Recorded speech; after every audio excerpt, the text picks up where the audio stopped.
कथा एक ऐसी श्रवण में आई। भक्त अम्बरीश, भगवान के भक्त हुए अम्बरीश, उनके ऊपर दुर्वासा जी क्रोधित हो गए। क्यों? दुर्वासा जी को बिना प्रसाद पवाए उन्होंने जल ग्रहण कर लिया, क्योंकि द्वादशी लग गई थी, इसलिए भगवत आज्ञा भी हो गई थी, इसलिए उन्होंने अपना व्रत निवृत्त कर दिया। दुर्वासा जी को क्रोध आ गया। क्रोध में भर करके दुर्वासा जी ने उनको शाप दे दिया। भगवान का सुदर्शन चक्र दुर्वासा जी के पीछे पीछे घूमता रहा, कथा सबको पता ही है। इसके बाद फिर ब्रह्मा जी ने, नारद जी आदि सब ने कहा कि भाई तुम एक काम करो, भगवान का चक्र तब तक पीछे दौड़ेगा जब तक तुम अम्बरीश जी के शरणागत नहीं होगे। तो दुर्वासा ऋषि दौड़ करके गए, अम्बरीश जी को प्रणाम किया, बोले भगवान मुझे क्षमा कर दो। तब जाकर के चक्र शांत हुआ। एक कथा, एक भाव तो यहाँ पे ऐसा आता है कि भगवान का चक्र इतना मौका दे सकता है किसी को, तुम भागो मैं पीछे दौड़ रहा हूं। ठाकुर जी का चक्र है, वो तो निकला और तुरंत खत्म है, इतना मौका कौन देता है? ये बात नारद जी कहते हैं दुर्वासा जी से। दुर्वासा जी बोले नारद जी तुम ही कुछ बताओ। नारद जी बोले भगवान एक बात बताओ, चक्र को आपको मारना होता तो अब तक आप भाग नहीं रहे होते, उसने आपको मार ही दिया होता। आप क्या सोच रहे हो कि आपकी दौड़ इतनी तेज है कि चक्कर आपको पकड़ नहीं पा रहा है? बोले मतलब? बोले मैं ये कहना चाहता हूं चक्र कृपा कर रहा है आप पे, वो केवल पीछे चल रहा है, आपको आज्ञा दे रहा है बेटा अब भी समय, जाओ अम्बरीश के जाकर के क्षमा मांग लो, भगवत भक्त के सामने नतमस्तक हो जाओ। तब जाकर के भगवत भक्त अम्बरीश को प्रणाम किया, चक्र शांत हुआ, आदि आदि कथा। पर एक कथा यहाँ पर अन्य ग्रंथि की एक बड़ी सुंदर कथा है कि दुर्वासा जी को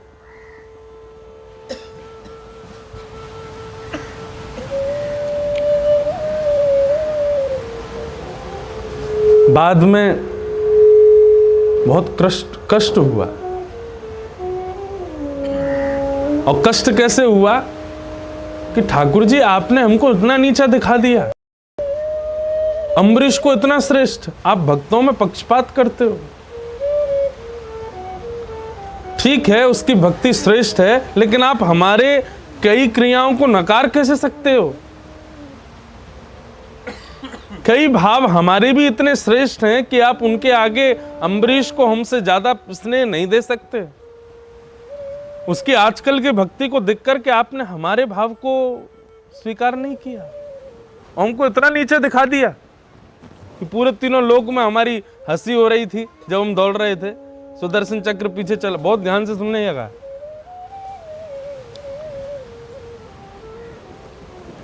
तो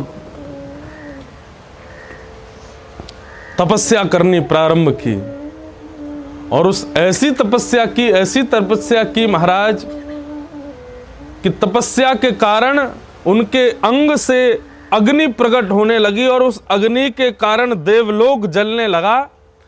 और महाराज यदि कुछ क्षण में उनकी तपस्या को शांत नहीं किया गया तो तीनों लोग, समस्त ब्रह्मांड को अपनी तपस्या के बल से नष्ट करने को सामर्थ्यवान हो चुके थे। ब्रह्मादि देवताओं को घबराहट होने लगी, जलने लगा शरीर। दौड़ करके भगवान की शरण में गए, भगवान अगर इनका अभी तप शांत नहीं हुआ तो सर्वनाश हो जाएगा पूरे ब्रह्मांड का, आप जाओ जाकर के दर्शन दो। भगवान प्रकट हो गए, बोल वरम ब्रूयात, वरदान मांगो, क्या चाहिए? तुरंत नेत्र खोल करके कहा वचन दीजिए जो मांगूंगा सो दोगे। भगवान बोले वचन की क्या आवश्यकता, मांगिए क्या चाहिए? बोले मैं चाहता हूं कि आप अम्बरीश को जब तक प्रलयकालीन समय नहीं आता तब तक बार बार जन्म लेने के लिए शापित करिए, उनका बार बार जन्म हो, 84 लाख योनियों में जन्म हो, वो आपकी भक्ति से मुक्त होकर के वैकुंठ ना जावे, इस संस्कृति के चक्र में पुनरपि जननम पुनरपि मरणम पुनरपि जननी जठरे शयनम, कम से कम 10,000 जन्म आप उसको दीजिए। मैं अपना इतनी अवहेलना सहन नहीं कर पा रहा हूं। भगवान बोले ये तो संभव नहीं।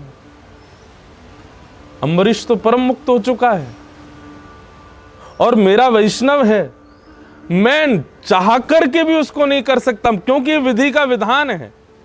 उसके भजन के मार्ग ने, उसके भक्ति के, मेरे प्रति प्रेम लक्षणा भक्ति ने उसको परम मुक्त कर दिया है। अब मैं चाह करके भी अगर चाहूं कि अम्बरीश कहीं जन्म ले तो नहीं हो पाएगा। क्यों? क्योंकि मेरा वैष्णव भक्त भजन करते करते करते करते मेरे ही रूप जैसा हो जाता है, वो मेरे समान हो जाता है। ये कैसे संभव हो सकता है? बोले कि आपने वचन दिया था कि वरदान आप पूर्ण करोगे, मेरे वरदान को आपको पूर्ण करना पड़ेगा। अम्बरीश को आप पुनश्च धरती पर भेजो। मैं नहीं चाहता कि वो मुक्त हो। ठीक है, आपने एक बार उसका पक्ष लिया, अब की बार मेरा पक्ष लीजिए, आप अम्बरीश को पृथ्वी पर भेजिए। अच्छा बंधु देखो, ये सब संत महात्माओं की ये सब कथाओं से ये मत सोचना कि इतनी ईर्ष्या उनके हृदय में। ईर्ष्या नहीं है, ये सब भगवान की कृपा हम सबको बताने के लिए ये सब लीला है। भगवान बोले अम्बरीश तो नहीं जाएगा,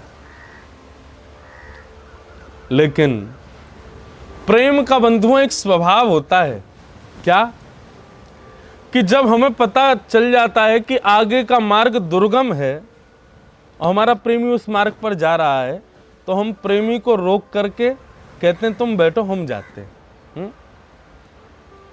आगे का मार्ग दुर्गम हो, अब जैसे पिता छोटा छोटा बालक छोटे छोटे होते हैं, थोड़ा चलना सीख जाते हैं तो रोड पर ऐसे ही नहीं जाने देते, रोड पर भी उसको फुटपाथ वाली साइड पर रखते हैं, खुद चलते हैं रोड वाली साइड पर। क्यों? कोई वाहन आए तो हमको थोड़ा लग जाए लेकिन हमारा बालक सुरक्षित रहे। प्रेम का एक स्वभाव होता है कि हमारा प्रेमी सुरक्षित अवस्था में रहे, हमको भले ही कोई कष्ट हो जाए।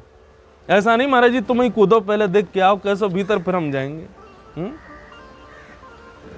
प्रेम में तो स्वयं का बलिदान पहले दिया जाता है, और जो बलिदान दे समझो वही प्रेमी। 15 लोगों से पहले जाकर के देख के आवे व्यवस्था, वो प्रेमी है।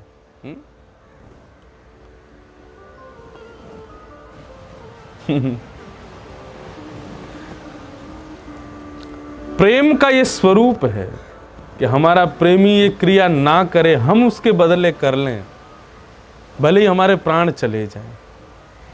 ये प्रेम का स्वरूप है।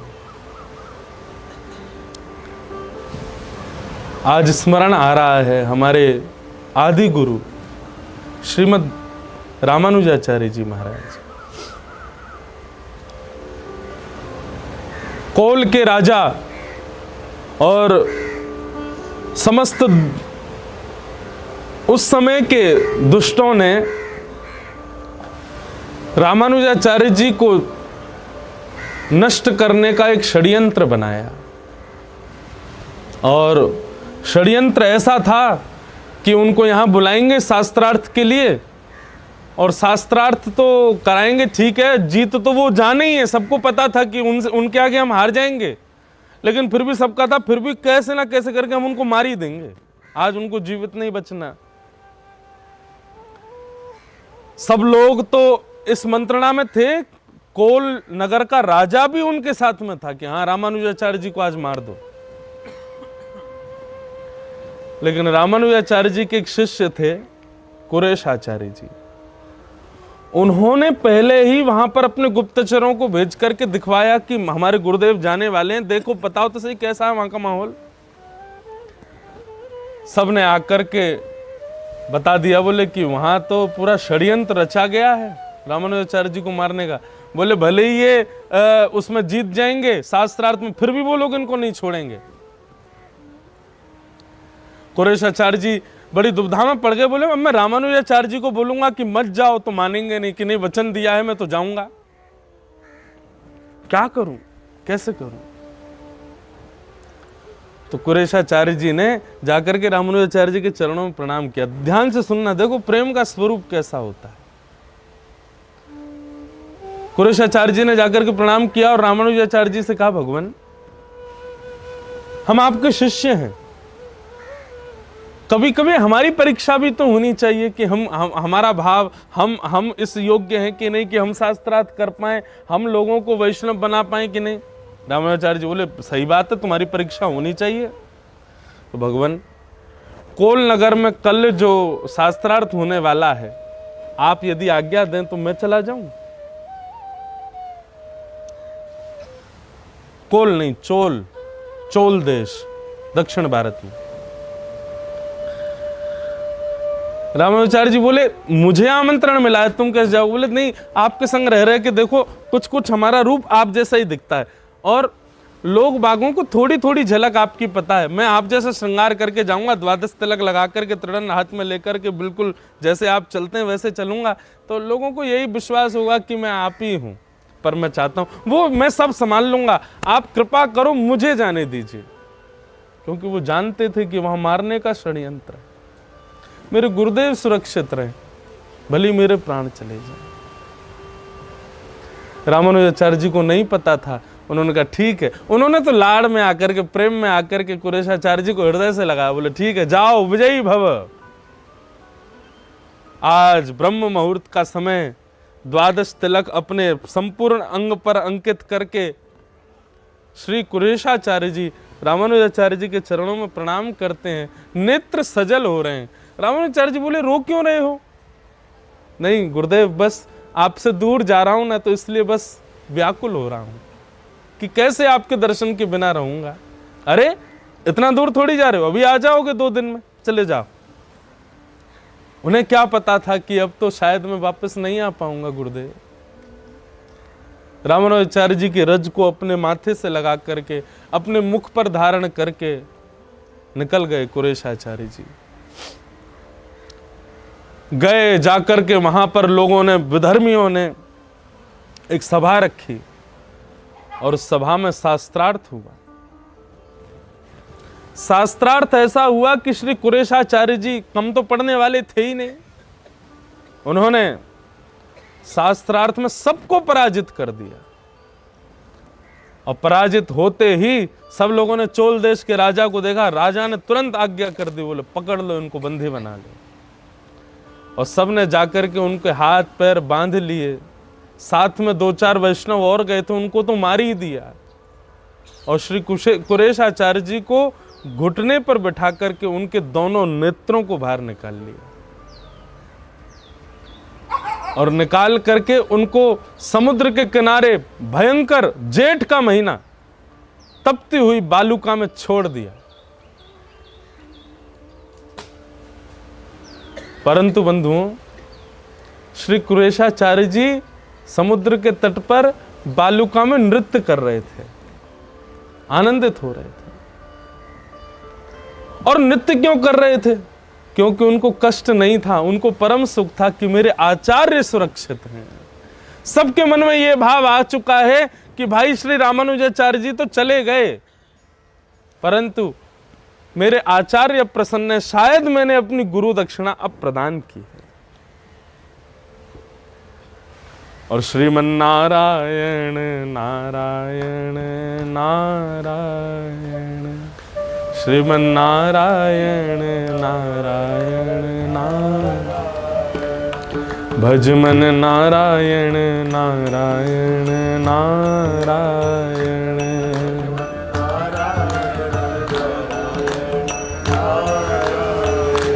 सद्गुरु नारायण नारायण नारायण,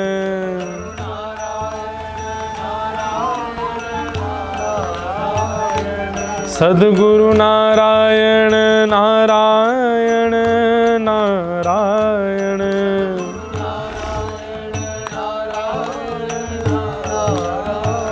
रामानुज नारायण नारायण नारायण,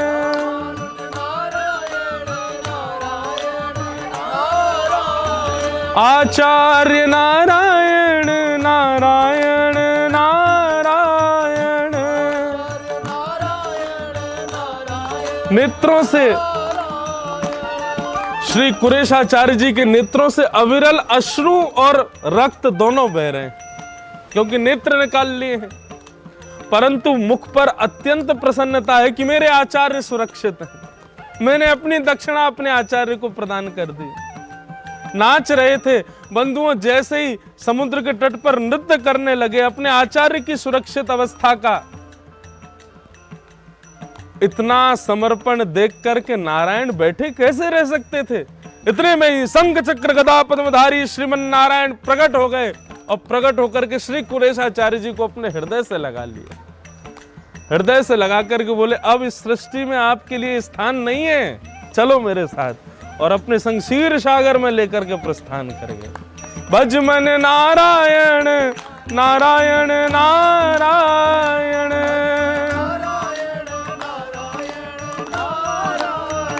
सद्गुरु नारायण नारायण नारायण,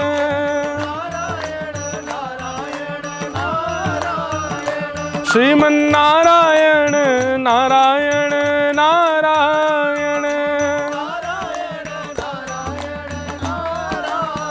आचार्य नारायण नारायण नारायण,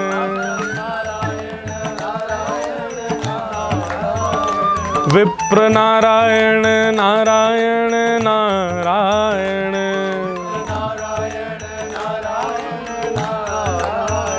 श्रीमन नारायण नारायण नारायण, भज मन नारायण नारायण नारायण, समुद्र नारायण नारायण नारायण,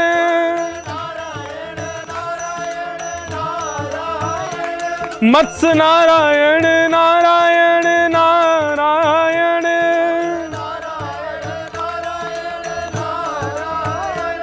जगपति नारायण नारायण नारायण,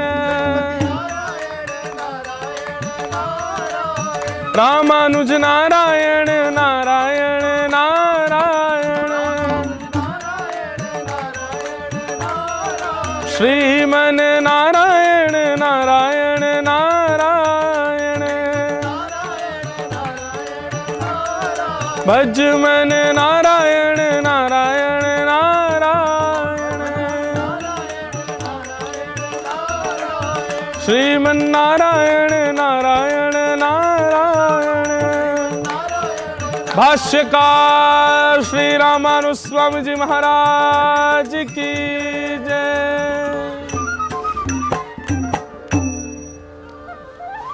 परम भक्त शरणागत श्री कुरेशाचार्य जी महाराज की।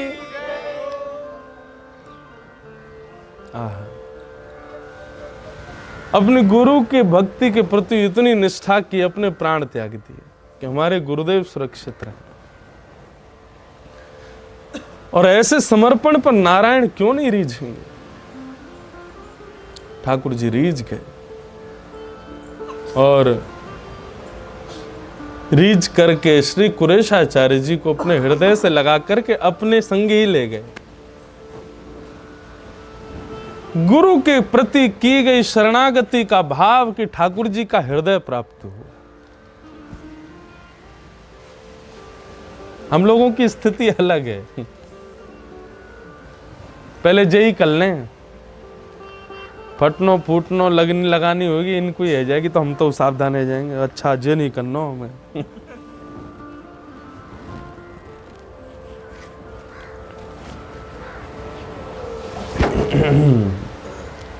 समर्पण, प्रेम, प्रेम का स्वरूप, प्रेम का ये स्वरूप है कि हम प्रेमी को पीछे रखते हैं, स्वयं को आगे रखते हैं। तो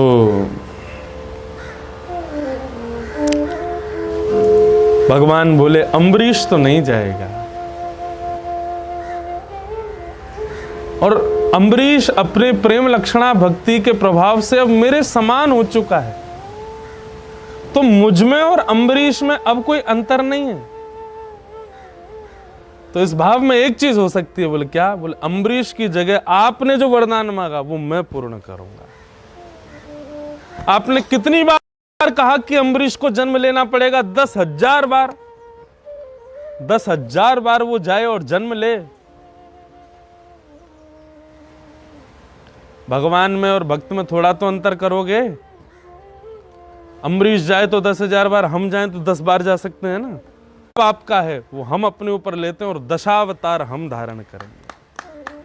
मत्स्य बनेंगे, कूर्म बनेंगे, परशुराम बनेंगे, और ऐसा नहीं कि सुख मिले ऐसा बन के जाएंगे ना, अलग अलग रूप धारण करके जाएंगे। और इसलिए भगवान ने दशावतार धारण किया, ताकि अम्बरीश को कष्ट ना हो, अम्बरीश को इस संस्कृति में ना आना पड़े। इसलिए भगवान दशावतार धारण करके पधारे। जयदेव महाप्रभु ने दशावतार स्तुति गाई है। जो व्यक्ति नित्य दशावतार उनका स्मरण करके अपने दिन को प्रारंभ करता है, निश्चित है पूरे दिन, जैसे हम कहते हैं ना, नारायण कवच का पाठ इसलिए नहीं करना कि हे नाथ हमारी रक्षा हो, इसलिए करना है कि नारायण कवच के भाव से ठाकुर जी संग रहते हैं।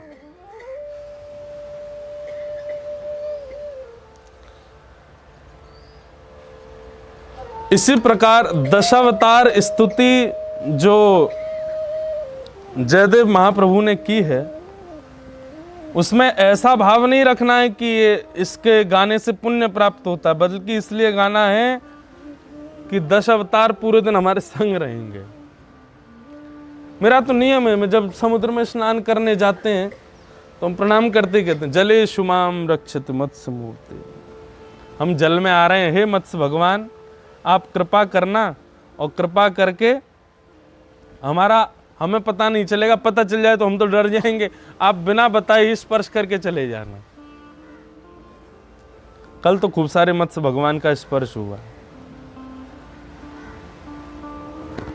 तो मुझे मिल नहीं रही है दशावतार स्तुति, बहुत सुंदर है। किसी को कोई निकालो भाई, किसी की निकल जाए तो दो आज दशावतार स्तुति भी पहली बार अपनी कथा में गा देते हैं।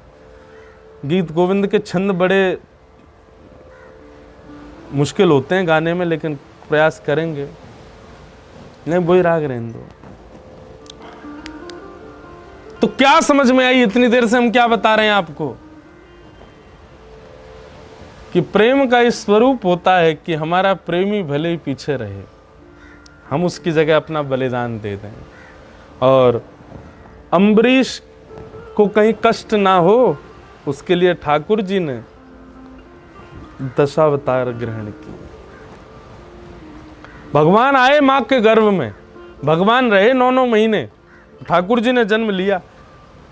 मातृ गर्भ को नरक से भी ज्यादा दुष्कर बताया गया शास्त्रों में।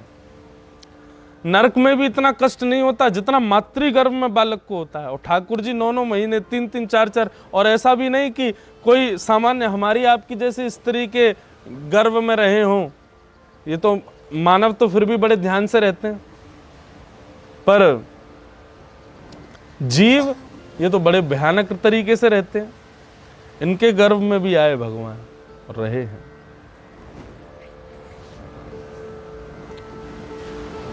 ऐसे ठाकुर जी को हम प्रणाम। तो मैं क्या कह रहा था, किस बात से प्रारंभ हुई थी ये बात, कि भक्त को कल्याण की आवश्यकता नहीं, कल्याण तो उसका उसी दिन हो गया जिस दिन वो शरण में आया ठाकुर जी की।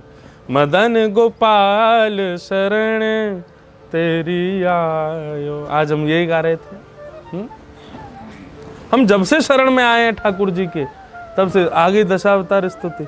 भाई देखो, ये थोड़े से गीत गोविंद के जो पद हैं ना, वो थोड़े कम बढ़ते होते हैं, तो थोड़ा गाने में असहज रहते हैं कभी कभी।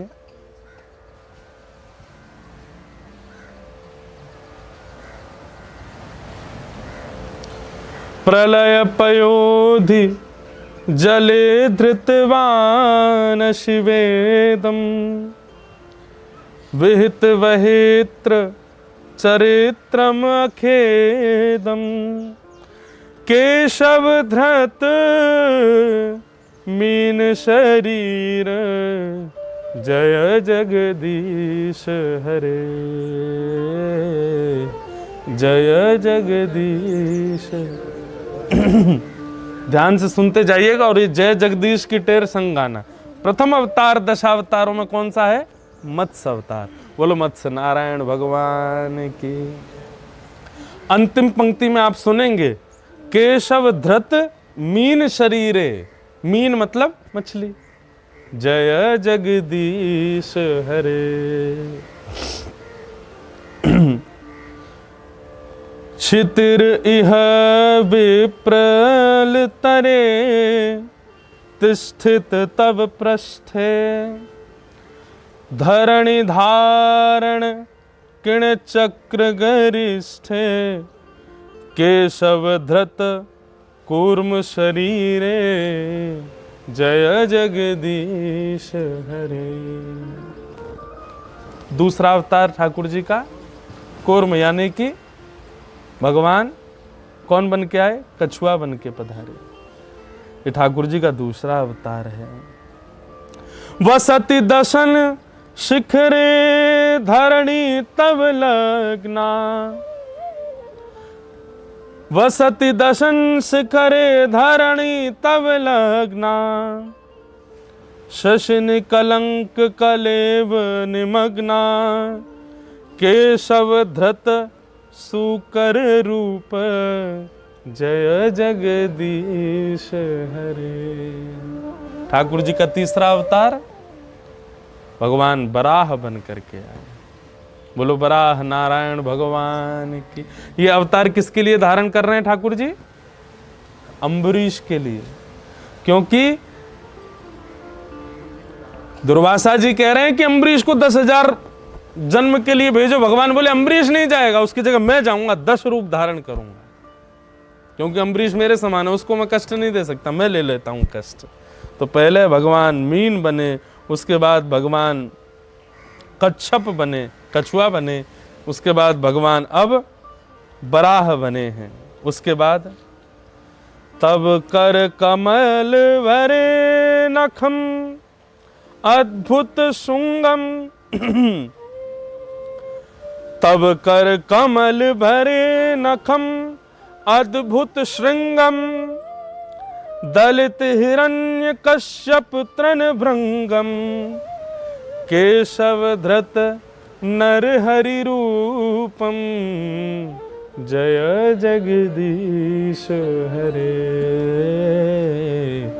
जय जगदीश हरे। प्रहलाद के भाव की रक्षा के लिए, नृसिंह के वध के लिए भगवान खंभ भेदन करके प्रकट हो गए। और क्या नाम पड़ा प्रभु का? बोलो नृसिंह नारायण भगवान की। तो पहले मछली, फिर कछुआ, फिर बराह सूकर, और अब नरसिंह, आधे नर और आधे शेर के रूप में ठाकुर जी प्रकट हुए। कितने अवतार हो गए? 4। अब पंचम अवतार। छलयस विक्रमणे वलिम अद्भुत वामन, पद नख नीर जनित जन पावन। श्री गंगा मैया प्रकट की हैं, जिन्होंने अपने पैर के नख के भेदन से ब्रह्मांड का भेदन कर दिया, और ब्रह्मांड के ऊपर वैकुंठ में विराजमान भगवान का चरणों दल ही पृथ्वी पर मानव कल्याण के लिए गंगा रूप में प्रकट हुआ।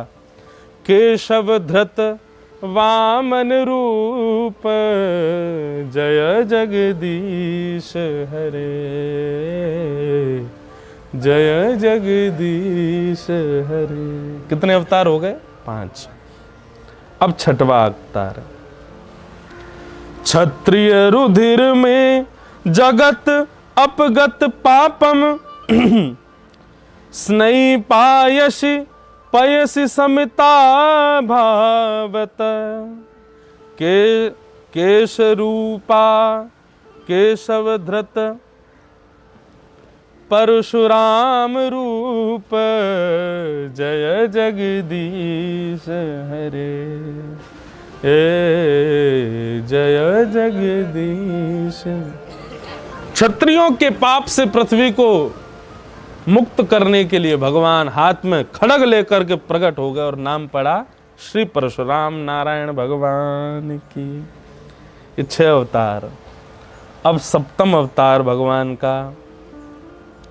वितरस दिक्षुरणे दिक्पति कमनीयम दशमुख मौलि बलिम रमणीयम केशव धृत राम शरीर जय जगदीश हरे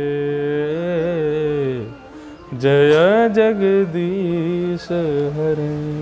आहा, भगवान श्री नाम नारायण भगवान की जय, श्री राजा रामचंद्र भगवान की।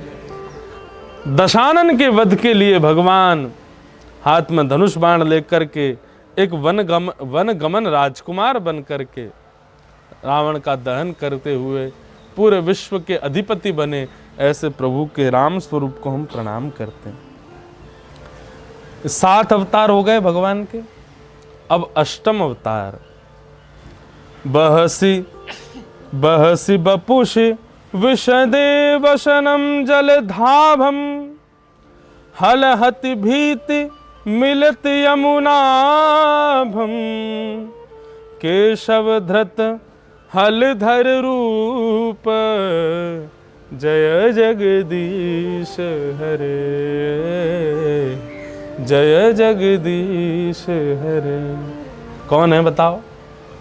हलधर कौन है? श्री बलराम महाराज की। हमारे बलभद्र भैया, दाऊ दयाल बिरज को राजा, भाव पावे तो यहाँ पे आ जा।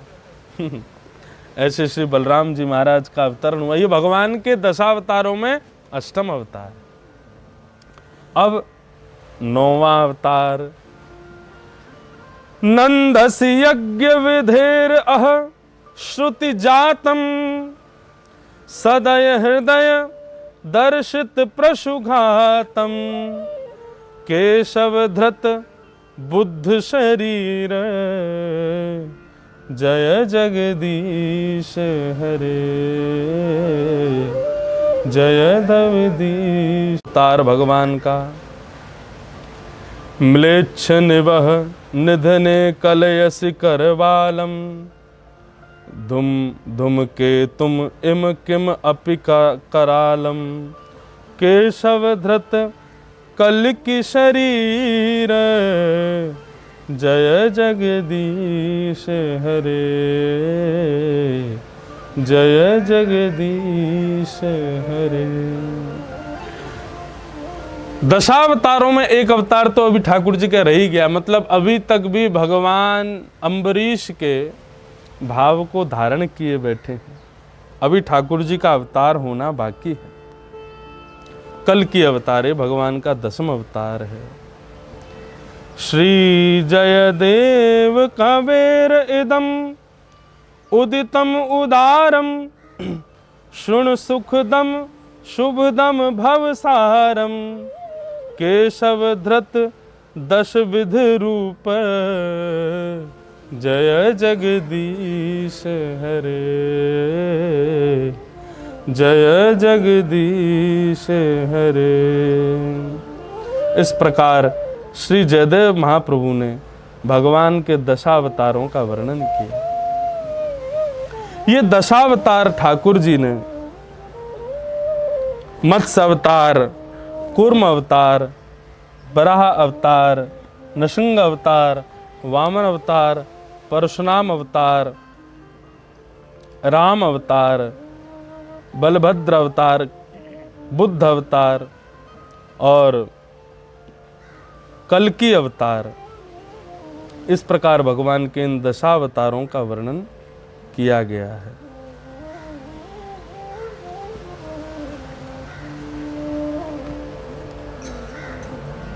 भगवान के इन 10 अवतारों को हम प्रणाम करते हैं। तो भाव यहीं से प्रारंभ हुआ था कि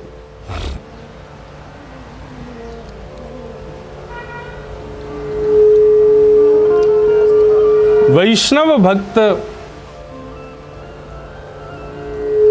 जब भगवत परायण हो जाते हैं, कल्याण तो उनका तभी हो जाता है। उसके बाद तो ठाकुर जी केवल और केवल उसके प्रारब्धों को नष्ट करने में रहते हैं। उसके प्रारब्धों को खत्म करने का ही ठाकुर जी का मुख्य भाव रहता है।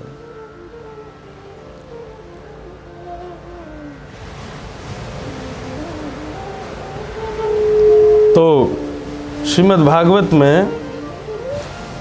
जो उत्तम, मध्यम और साधारण 3 प्रकार के वैष्णवों का भाव बताया गया है। सर्वभूतेषु यः पश्येत् भगवद् भावमात्मनः भूतानि भगवत्यात्मन् एष भागवतोत्तमः। ये जो आपने 10 अवतार निकाल के दिए, इसमें कृष्ण अवतार क्यों नहीं आया? हाँ?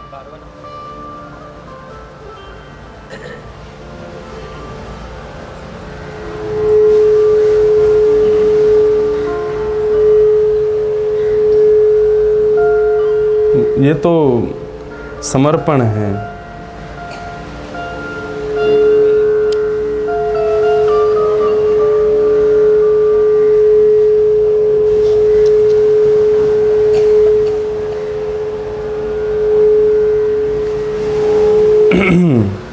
ये कृष्ण अवतार भी है, राम जी के बाद में बलभद्र, इसमें आया नहीं वो।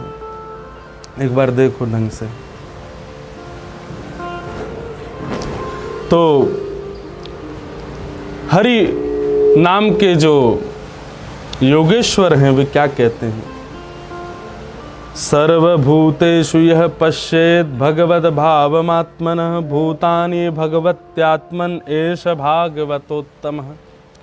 उत्तम भागवत का लक्षण बताया। उत्तम भागवत के लक्षण में क्या बताया? उत्तम भक्त कौन है? वो सर्वभूतेषु यः पश्येत् भगवद् भावमात्मनः, सब में भगवान को देखे। और जब ठाकुर जी को देखे तो सबको ठाकुर जी में देखे। मतलब जब श्री पंडरीनाथ भगवान का दर्शन करने के लिए आप विट्ठल भगवान के सामने खड़े हो जाओ, उस समय विट्ठल में ही आपको पति भी दिखें, पत्नी भी दिखें, बच्चे भी दिखें, भाई भी दिखें, माता पिता भी दिखें, सब मेरे यही हैं, यही मेरे हैं और कोई नहीं है। उस समय पत्नी बच्चे संग भी हैं तो भी उनको एक बार को भूल जाओ, बोले यही है सब कुछ। और जब मंदिर से बाहर आओ, सबको देखो तो सब में विट्ठल हैं, ऐसा दर्शन करो। बेटे में भी विट्ठल, पत्नी में भी विट्ठल, पति में भी विट्ठल, बेटी में भी विट्ठल, शत्रु में भी विट्ठल, मित्र में भी विट्ठल, सब में विट्ठल। ये उत्तम भागवत का लक्षण, उत्तम वैष्णव का यही लक्षण है। वो सब में ठाकुर जी का दर्शन करता है और जब ठाकुर जी को देखता है तो सबको ठाकुर जी में दर्शन करता है।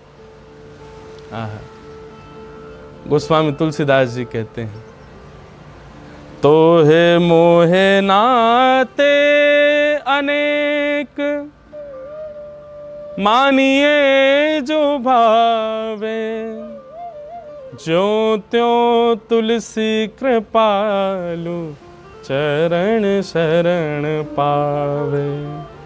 ठाकुर जी से हमारे अनेक नाते हैं, सब मानो। ठाकुर जी सब भावों में विद्यमान है।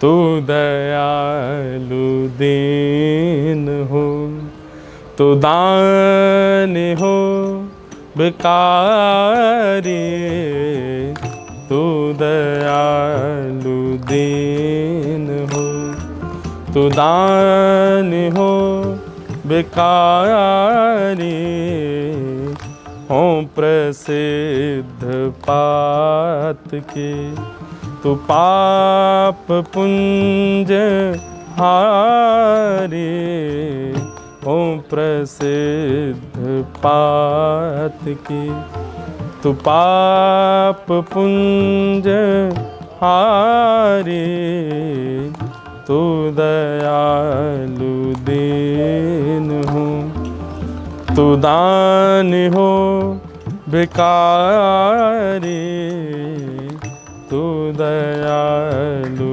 दीन हो। नाथ तू अनाथ को अनाथ कौन मोसो, नाथ तू अनाथ को अनाथ,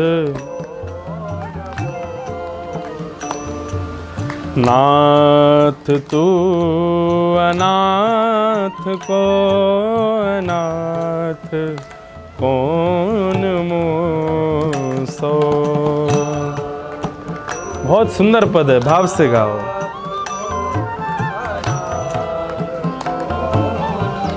हे नाथ, आपके हर नाम के आगे नाथ लगाया जाता। बद्रीनाथ, जगन्नाथ, द्वारिका नाथ, श्रीनाथ, रंगनाथ। नाथ का मतलब क्या होता है? नाथ का मतलब होता है स्वामी। नाथ का मतलब होता है रक्षक। नाथ का मतलब होता है पति, परमेश्वर। हे नाथ, आप नाथ हो। और आप नाथ अपने आप को इसलिए भी कहते हो, भाई संसार में अपने आप को कोई अनाथ मत समझना। जो अपने आप को अनाथ मान रहा हो, मेरी ओर देख लेना, मैं सबका नाथ बैठा हूं। यहां पर कोई अनाथ नहीं है। यदि कोई कथा लाइव भी सुन रहा हो, अगर उसको ऐसा लगता है कि भाई हम तो अनाथ हो गए हैं, हमारे तो कोई भी नहीं है, अरे कैसे अनाथ हो? वृंदावन बिहारी लाल जी को अपना सखा बना लो, जगन्नाथ जी को अपना गुरु बना लो, श्री द्वारिका नाथ जी को अपना कोई भी रिश्तेदार बना लो, भाई बंधु बना लो, बद्रीनाथ भगवान को अपने दादाजी बना लो, दक्षिण भारत में रंगनाथ भगवान, उनको चाचा मान लो।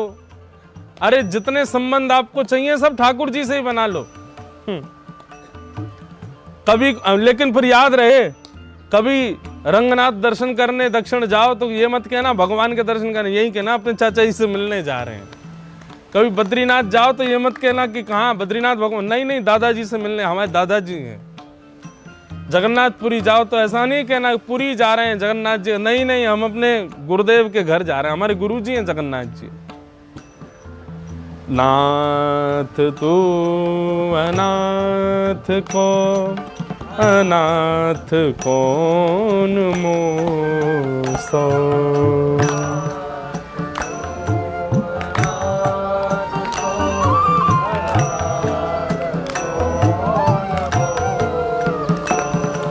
मो समान आरत नहीं, मो समान,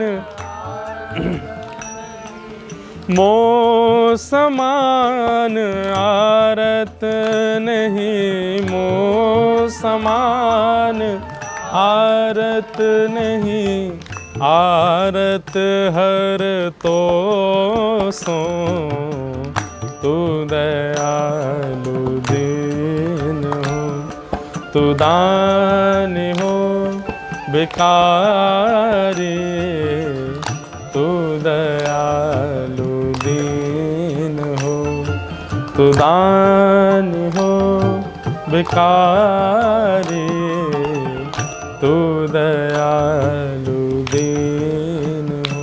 जय हो। मुझे जैसा स्मरण है, ये पद मैंने अंतिम बार महाबलेश्वर में ही गाया था, उसके बाद आज गा रहा हूँ। बीच में शायद गाया ही नहीं कहीं कथा में।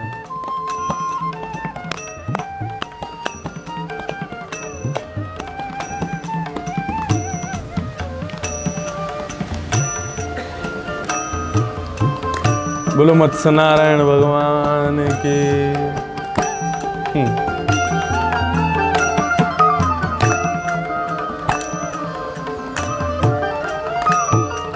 ब्रह्म तू हो, जीव तू है, ठाकुर हो चेरो। ब्रह्म तू हो, जीव तू है, ठाकुर हो चेरो।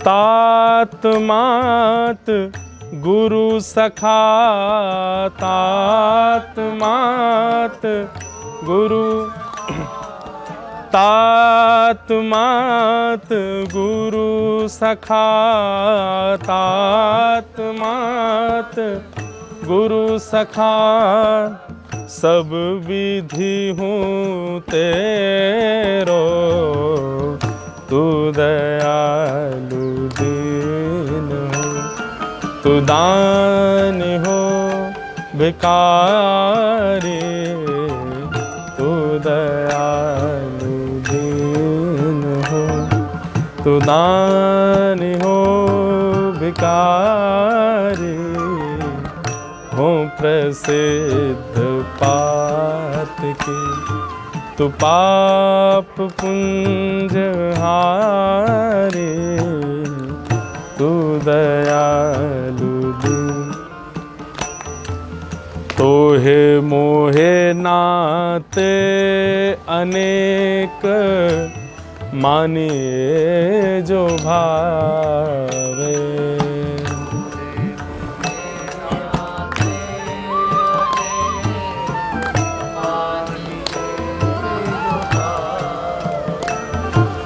ज्यों त्यों तुलसी कृपालु,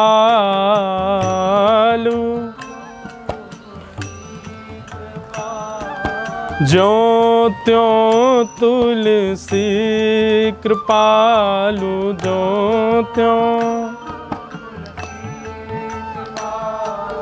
चरण शरण पावे, तू दयालु दीन हो, तू दान हो भिखारी, तू दयालु दीन हो, तू दान हो भिखारी, तू दयालु दीन हो, तू दान हो भिखारी, तू दयालु दीन हो, तू दयालु दीन हो, तू दयालु दीन हो।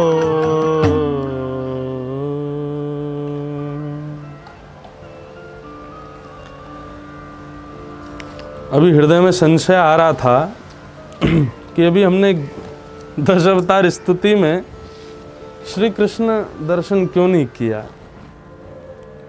तो अभी जगन्नाथपुरी के एक रसिक हैं, उनसे अभी जी बात करके आए, तो क्या बता रहे हैं। जयदेव महाप्रभु ने जब प्रथम भगवान जगन्नाथ जी का दर्शन किया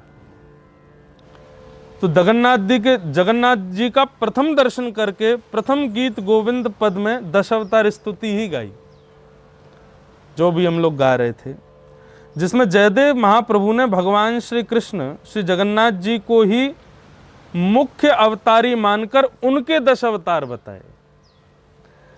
वे क्या कह रहे हैं कि भाई जयदेव महाप्रभु के गीत गोविंद के 10 अवतारों में कृष्ण अवतार क्यों नहीं बोले, कृष्ण के 10 अवतार हैं, इसलिए उन्होंने वहां पर अवतार तो 10 अवतारों में कृष्ण भी हैं, परंतु जयदेव महाप्रभु के गीत गोविंद में ये कृष्ण के 10 अवतार हैं।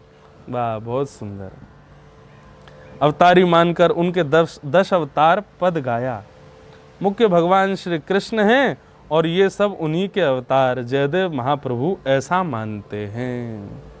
वाह।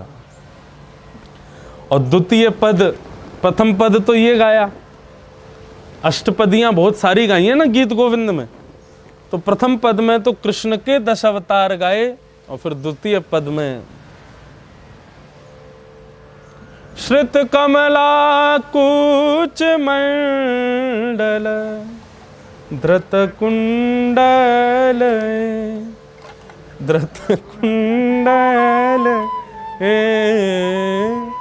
कलित ललित वनमाल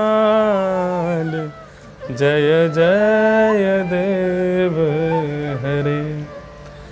तो प्रथम स्तुति तो गीत गोविंद की 10 अवतार है, और 10 अवतार स्तुति सुनने के बाद ठाकुर जी इतने प्रसन्न हो गए कि जब मंगल गीत गाया, श्रित कमला कुछ मंडल धृत कुंडल कलित ललित वनमाल, गाने तो वाले थे जय जगदीश हरे, लेकिन जगन्नाथ जी बोले तुम रुको, आज जय जगदीश हरे नहीं, जय जय देव हरे। वाह जयदेव, कितना सुंदर गा रहे हो आप। जयदेव महाप्रभु के कभी कभी ना मंगल चरित्र पर कथा करने का मन होता है, इतना प्रेम करते हैं श्री जगन्नाथ जी उनसे। बहुत सुंदर है जयदेव महाप्रभु का चरित्र, बहुत अद्भुत है। जयदेव, वैसे तो गीत गोविंद का प्रवचन नहीं हो सकता, क्यों? क्योंकि गीत गोविंद में अब प्रथम तो दशावतार स्तुति होगी, दूसरी ये कुछ इसमें भेद खुले हैं मंगल गीत में। बाकी की स्तुतियां क्या हैं? प्रिया प्रियतम की अंतरंग लीलाएं हैं, और उन अंतरंग लीलाओं को कोई अधिकारी सुने तो ही ठीक है, अनधिकारी सुनेगा। अब आजकल क्या लाइव जाता है सब, अधिकारी तो चलो अकिंचन कथा हो रही है तो उसमें सब अधिकारी आते हैं, 3 बजे उठ के नहा धो के, सब जिनको सुनने की बहुत ही प्रबल इच्छा वही आते हैं। पर लाइव तो कोई भी सुन लेता है, कई लोग तो यही सुनते हैं देख ही लें कर क्या रहे हैं। तो ऐसे अनधिकारी अगर उन अंतरंग लीलाओं को सुनेंगे तो फिर भाव में कहीं दूषितता ना आ जाए, इसलिए हमारे गुरुदेव तो कहते हैं कि गीत गोविंद का प्रवचन मत करो। पर मैं मानूंगा नहीं, ये जन्म मिला है ठाकुर जी की लीला गाने के लिए, तो कहीं कहीं थोड़ा गुप्त रख करके कभी ना कभी तो जन्म इस जीवन में गीत गोविंद के पद तो जरूर, उनका भाव तो जरूर गाना।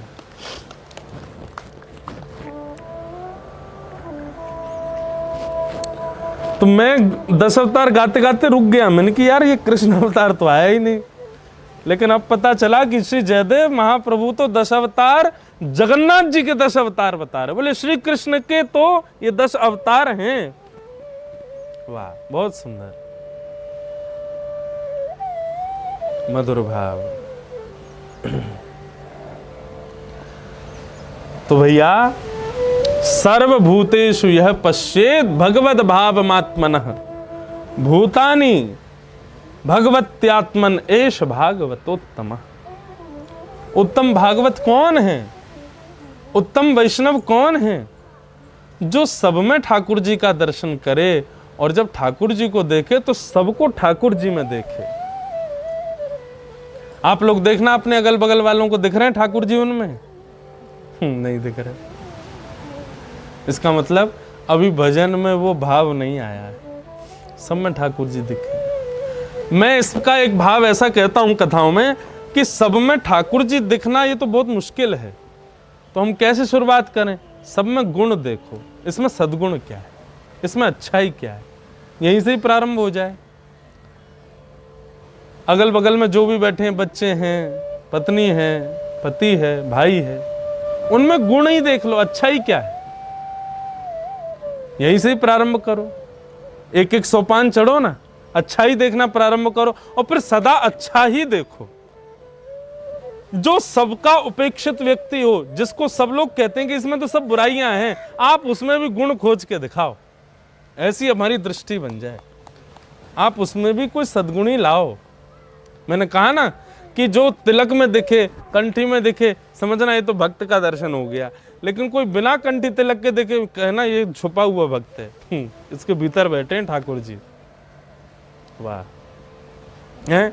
फ्लाइट में जाओ, एयर होस्टेस का गुड मॉर्निंग सर आपको, जय श्री कृष्ण। वाह, देखो क्या सुंदर है किशोरी, तुम सुंदर हो। किशोरी जी तुमसे कितनी सुंदर रही होंगी, हैं?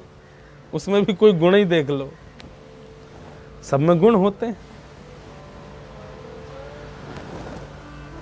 तो मैं कहाँ था? हाँ, प्रथम उत्तम भागवत कौन? जो सब में भगवान को देखे और जब ठाकुर जी को देखे तब इतनी भी सुध ना रहे कि सब मेरे संग हैं, ये ही है मेरे सब, यही सर्वस्व है। उत्तम भागवत। दूसरा मध्यम भागवत कौन है? ईश्वरे तदधीनेषु बालशेषु द्विषस्तु च प्रेम मैत्री कृपापोक्षः या करोति समध्यम। कौन सा राग है भैया? हैं? दुर्गा? वाह, नया राग है, पहली बार ही सुना हमने। जय हो, बहुत सुंदर।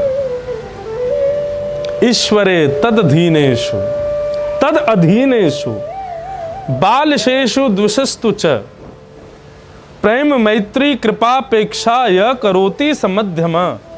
उत्तम भक्त कौन? जो सब में भगवान को देखे, और जब भगवान को देखो तो सबको भगवान में देखे। लेकिन मध्यम भक्त कौन है?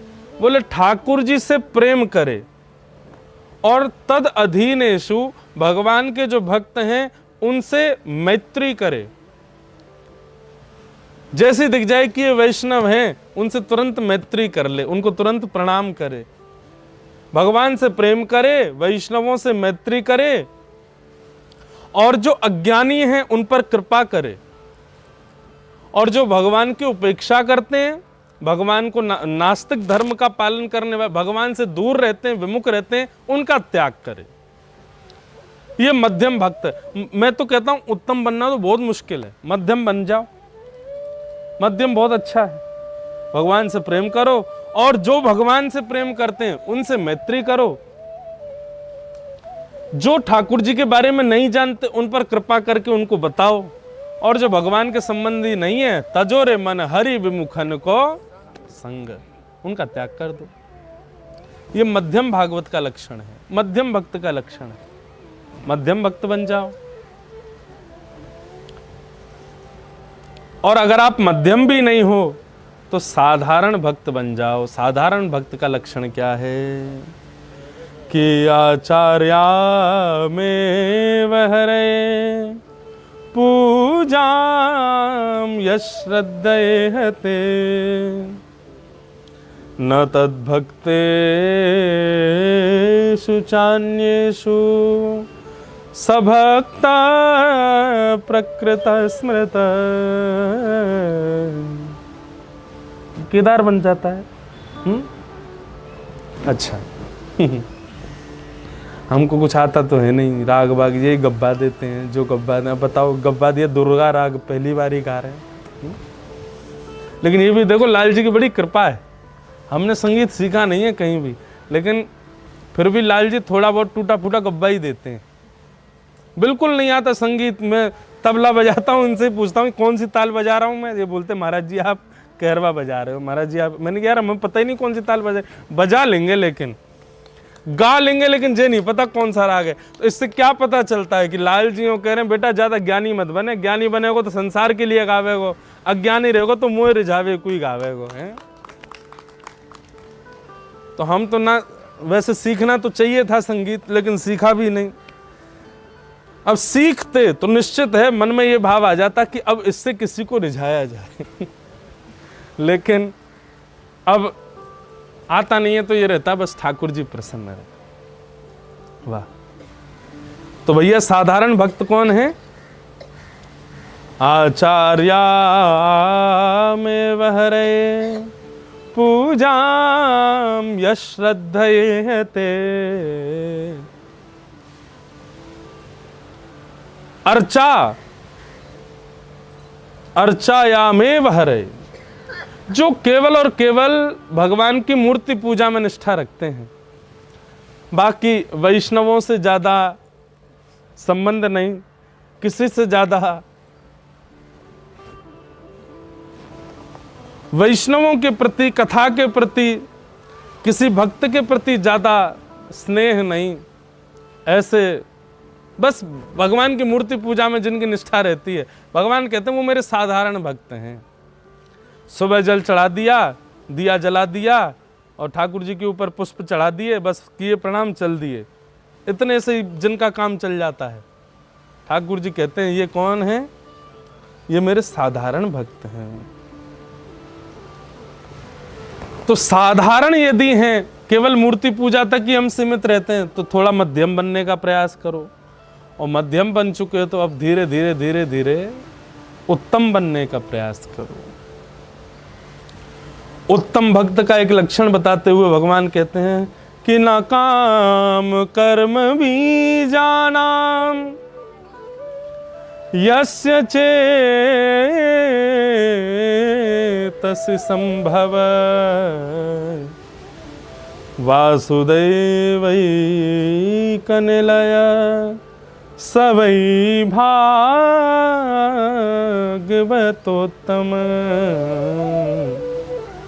न काम कर्म बीजानाम यस्य चेतस संभव वासुदेवैक निलय सवै भागवतोत्तम। आहा,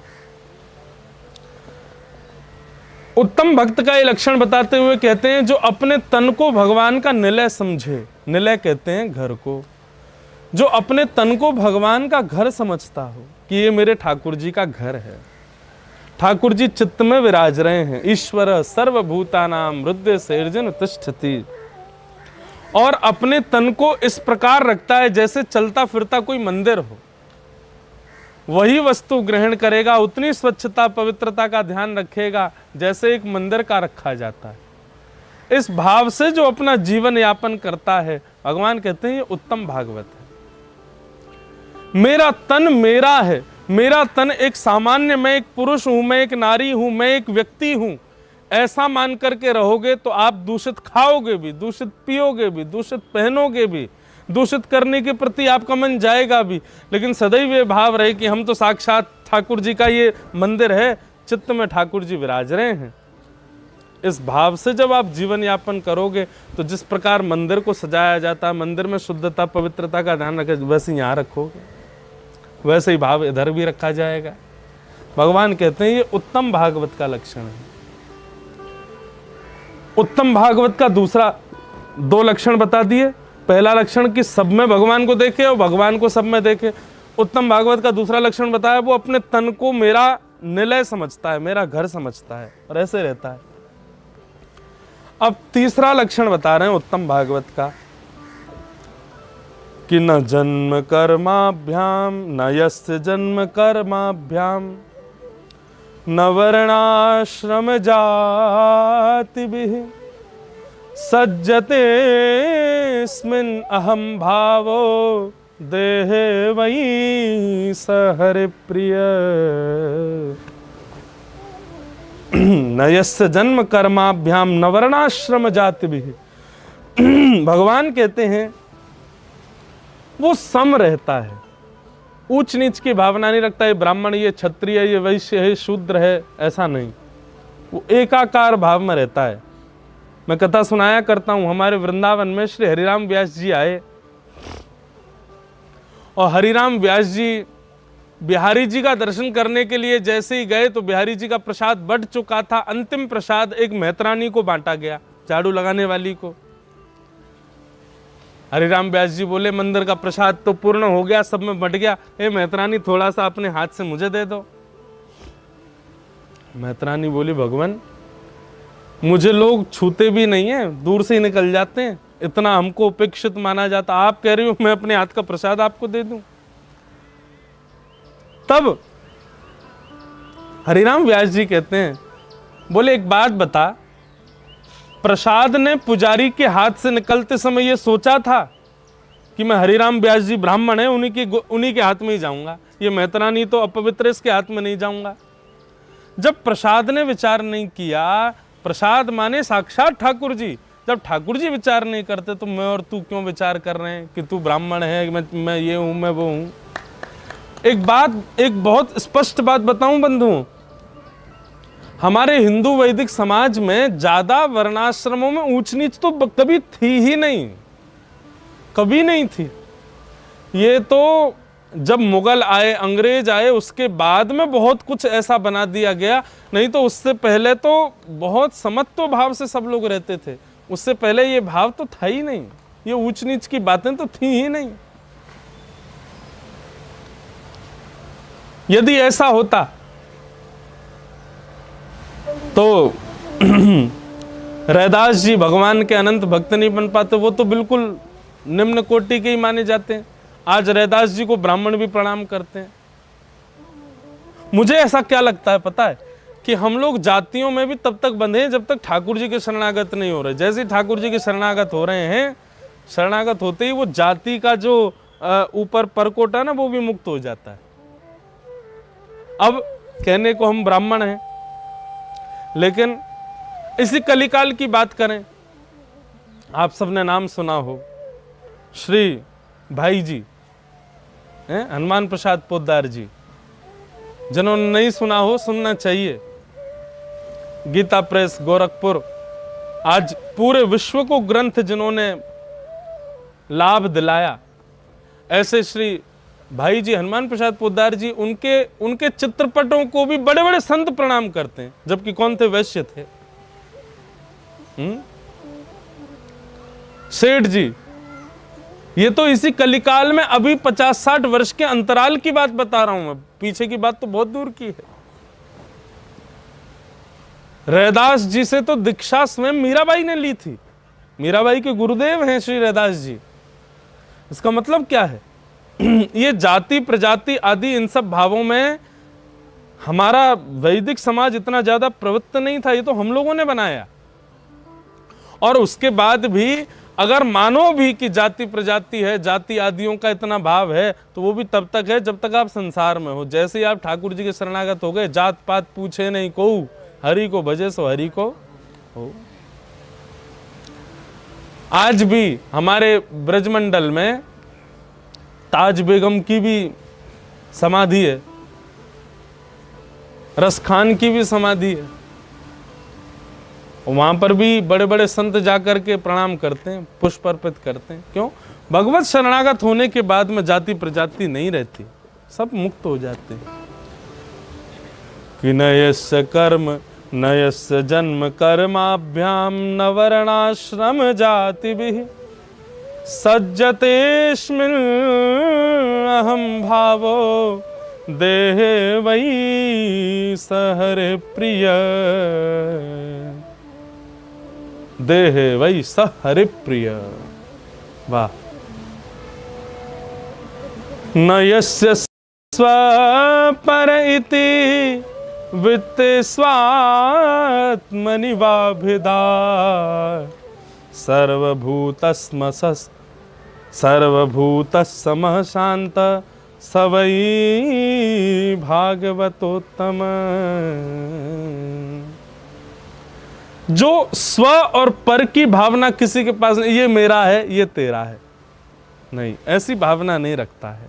सब ठाकुर जी, सबई भूमि गोपाल की, सब ठाकुर जी का है। सब इसी भाव से जो रहता है, सर्वभूत समशांतः, सर्वभूत सभी प्राणी मात्र के प्रति समभाव रखता है, ऐसे को उत्तम कहते हैं। और ये उत्तम भी नहीं, यहां पर एक बात और कही है, स हरे प्रिय। ऐसे भावों में रहने वाले वैष्णव ये ठाकुर जी को प्रिय होते हैं, ये ठाकुर जी के प्रिय होते हैं। ठाकुर जी इनको प्रिय है ऐसा नहीं, ठाकुर जी के प्रिय ये होते हैं। हमें यही तो चाहिए कि हम ठाकुर जी के प्रिय बन जाएं, ठाकुर जी को हम प्रिय लगने लग जाएं।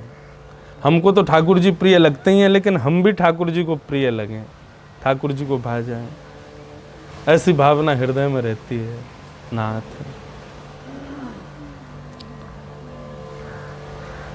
एक पद है ना तो रूप है ना तो रंग है, ना गुणों की कोई भी खान है, फिर श्याम कैसे शरण मिले, इस सोच में मेरे प्राण हैं।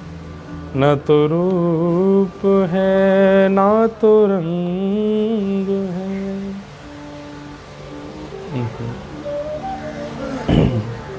कैसे मिलेंगे ठाकुर जी हमको? ना रूप है ना रंग है ना गुणों की कोई खान है, फिर शाम कैसे शरण मिले, इसी सोच में मेरे प्राण हैं। नफरत है जिनसे उन्हें सदा, उन्हीं अब गुणों में मैं हूँ बंधा, उन्हीं अब गुणों में मैं हूँ बंधा। ठाकुर जी को जिन जिन भावों से नफरत है, उन सारे भावों में तो हम पड़े हुए हैं। वो सारे काम हम करते हैं जिनसे ठाकुर जी को बहुत ईर्ष्या होती है, बहुत नफरत है, हम वो सारे काम करते हैं। कैसे मिलेंगे ठाकुर जी हमको? विचार करो बंधुओं, चिंता का विषय।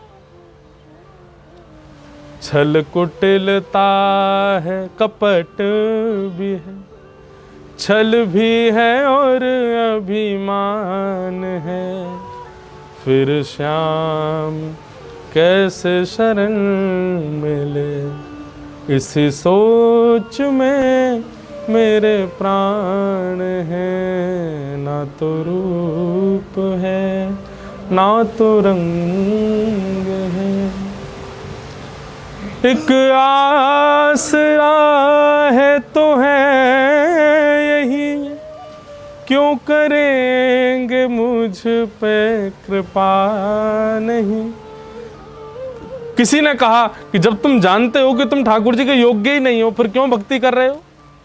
सारे गलत काम करते हो, ना रूप के ना रंग के ना किसी काम के, तो फिर भजन क्यों कर रहे हो जब जानते हो कि भगवान मिलने वाले ही नहीं है? तब ये पंक्ति गाई जाती है, इसलिए भजन कर रहे हैं भैया। एक आसरा है तो है यही, क्यों करेंगे मुझ पे कृपा नहीं, क्यों करेंगे मुझ पे कृपा नहीं। एक दीनता कहूँ बिंदु में, एक दीनता कहूँ बिंदु में, वो कृपालुता के निधान है, फिर श्याम कैसे शरण मिले, इस सोच में मेरे प्राण हैं। हाँ, बोले क्यों कर रहे हो भजन जब जानते हो भगवान नहीं मिलेंगे? बोले इसलिए क्योंकि मैं तो दीनता का बिंदु हूं, मैं तो एक छोटा सा बिंदु हूं, वो तो कृपालुता के समुद्र हैं, सागर हैं। क्यों कृपा नहीं करेंगे मुझ पे? मेरी अयोग्यता हूं कि मैं भले कितना भी दुष्ट हूं, पापी हूं, कामी क्रोधी जो भी हूं, पर वो कृपालु हैं। मुझे अपने ऊपर भरोसा नहीं है, मैं अच्छा नहीं हूं मैं जानता हूं, लेकिन वो अच्छे हैं ये मैं जानता हूं।